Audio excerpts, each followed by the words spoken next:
రెండవ స్థలము. భారమైన శిలువ మ్రానును యేసు ప్రభుని భుజములపైకెత్తుట. యేసుక్రీస్తువా, మిమ్ము ఆరాధించి మీకు స్తోత్రము చేయుచున్నాము.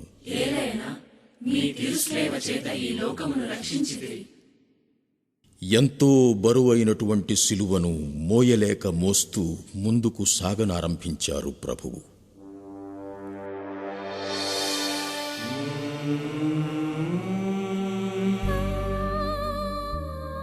ఆయనకు నా అనేవారు శూన్యం. 3 సంవత్సరాలు కలిసి తింటూ తిరిగిన యూదా ఆయన్ని శత్రువులకు అప్పగించాడు. అందరూ విడిచిపెట్టినా నేను మిమ్ము విడువను ప్రభువు అని పలికిన పేతురు 3 సార్లు ఆయనను నేనెరుగను అని అబద్ధమాడాడు. ఇక మిగిలిన శిష్యులు ప్రాణభీతితో కాళ్లకు బుద్ధి చెప్పారు.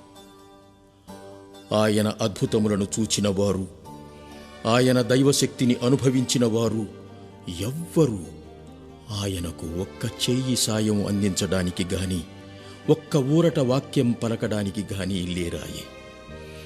ఎంతటి పరితాపకరమైన పరిస్థితో ఊహించండి. నన్ను అనుసరింపకోరువాడు తనను తాను పరిత్యజించుకొని తన శిలువను తీసుకుని నన్ను అనుసరించాలి అన్నావు కదా ప్రభు. అందుకే నేను నా జీవితంలో ఎదురయ్యే దుఃఖాలను, దురితాలను, కష్టాలను, కన్నీళ్లను నాపై ఎత్తుకుని నిన్ను అనుసరిస్తున్నాను.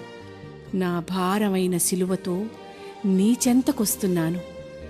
మీరు తప్పక నాకు విశ్రాంతిని కలుగచేస్తారని విశ్వసిస్తున్నాను స్వామి. ఆమేన్.